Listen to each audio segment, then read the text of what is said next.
राधे राधे। व्रत भक्ति ज्ञान में आपका स्वागत है। आज की इस वीडियो में हम सुनेंगे आम्लकी एकादशी व्रत कथा। अगर आप चैनल पर नए हैं तो चैनल को सब्सक्राइब करें। प्राचीन काल में वैदिक नामक एक नगर था। उस नगर में ब्राह्मण, वैश्य, क्षत्रिय, शूद्र चारों वर्ण के लोग प्रसन्नता पूर्वक रहते थे। नगर में हमेशा वेद ध्वनि गूंजा करती थी। उस नगरी में कोई भी पापी, दुराचारी, नास्तिक आदि नहीं था। उस नगर में चेतरथ नामक चंद्रवंशी राजा राज्य करता था। वह उच्च कोटि का विद्वान तथा धार्मिक प्रवृत्ति का व्यक्ति था। उसके राज्य में कोई भी गरीब नहीं था और ना ही कंजूस था।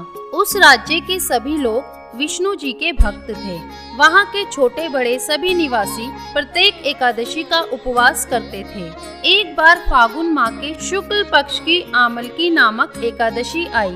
उस दिन राजा और प्रत्येक प्रजाजन, वृद्ध से बालक तक ने आनंद पूर्वक उस एकादशी का व्रत किया। राजा अपनी प्रजा के साथ मंदिर में आकर कलश स्थापित करके तथा धूप दीप नैवेद्य, पंचरत्न, छत्र आदि से पूजा करने लगा। वह सब धात्री की इस प्रकार स्तुति करने लगे, हे धात्री, आप ब्रह्म स्वरूपा हैं। आप ब्रह्मा जी द्वारा उत्पन्न हो और सभी पापों को नष्ट करने वाली हो। आपको नमस्कार है। आप मेरा अर्घ स्वीकार करो। आप श्री रामचंद्र जी के द्वारा सम्मानित हैं। मैं आपसे प्रार्थना करता हूँ, मेरे सभी पापों का हरण करो। उस मंदिर में रात को सभी ने जागरण किया। रात के समय उस जगह एक बहेलिया आया। वह महापापी और दुराचारी था। अपने कुटुंब का पालन वह जीव हिंसा करके करता था। वह भूख प्यास से अत्यंत व्याकुल था। पुष्ट भोजन पाने की इच्छा से वह मंदिर के एक कोने में बैठ गया। उस जगह बैठकर वह भगवान विष्णु की कथा तथा एकादशी महात्म्य सुनने लगा। इस प्रकार उस बहेलिये ने सारी रात अन्य लोगों के साथ जागरण कर व्यतीत की। प्रातः काल सभी लोग अपने अपने निवास पर चले गए। इसी प्रकार वह बहेलिया भी अपने घर चला गया और वहां जाकर भोजन किया। कुछ समय बीतने के पश्चात उस बहेलिये की मृत्यु हो गई। उसने जीव हिंसा की थी। इस कारण हालांकि वह घोर नरक का भागी था, परंतु उस दिन आम्लकी एकादशी का व्रत तथा जागरण के प्रभाव से उसने राजा विदुरथ के यहाँ जन्म लिया। उसका नाम वसुरथ रखा गया। बड़ा होने पर वह चतुर्गिणी सेना सहित तथा धन धान्य से युक्त होकर 10 सहस्त्र ग्रामों का संचालन करने लगा। वह तेज में सूर्य के समान, क्रांति में चंद्रमा के समान, वीरता में भगवान विष्णु के समान तथा क्षमा में पृथ्वी के समान था। वह अत्यंत धार्मिक, सत्यवादी, कर्मवीर और विष्णु भक्त था।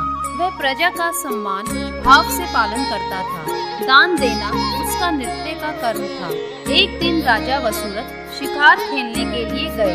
देव योग से वन में वे रास्ता भटक गए और दिशा का ज्ञान न होने के कारण उसी वन में एक वृक्ष के नीचे सो गए। कुछ समय पश्चात पहाड़ी डाकू वहां आए और राजा को अकेला देखकर मारो मारो चिल्लाते हुए राजा वसुरथ की ओर दौड़े।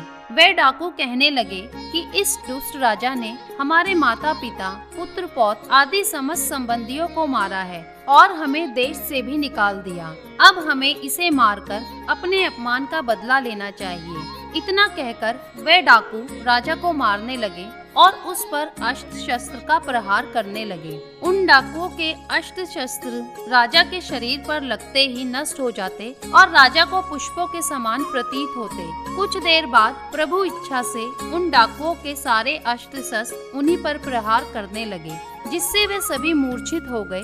उसी समय राजा के शरीर से एक दिव्य देवी प्रकट हुई। वह देवी अत्यंत सुंदर थी तथा सुंदर वस्त्रों तथा आभूषणों से अलंकृत थी। उसकी भ्रुकुटी टेढ़ी थी। उनकी आंखों से क्रोध की भीषण लपटें निकल रही थी। उस समय वह काल के समय प्रतीत हो रही थी। उसने देखते ही देखते उन सभी डाकुओं का समूल नाश कर दिया। नींद से जागने पर राजा ने वहाँ अनेक डाकुओं को मृत देखा। वह सोचने लगा, किसने इन्हें मारा? इस वन में कौन मेरा हितैषी रहता है? राजा वसुरथ ऐसा विचार कर ही रहे थे कि तभी आकाशवाणी हुई, हे राजन, इस संसार में भगवान विष्णु के अतिरिक्त तेरी रक्षा कौन कर सकता है? इस आकाशवाणी को सुनकर राजा ने भगवान विष्णु को स्मरण कर उन्हें प्रणाम किया। फिर वह अपने नगर को वापस आ गया और सुख पूर्वक राज्य करने लगा। यह सब आमलकी एकादशी के व्रत का प्रभाव था।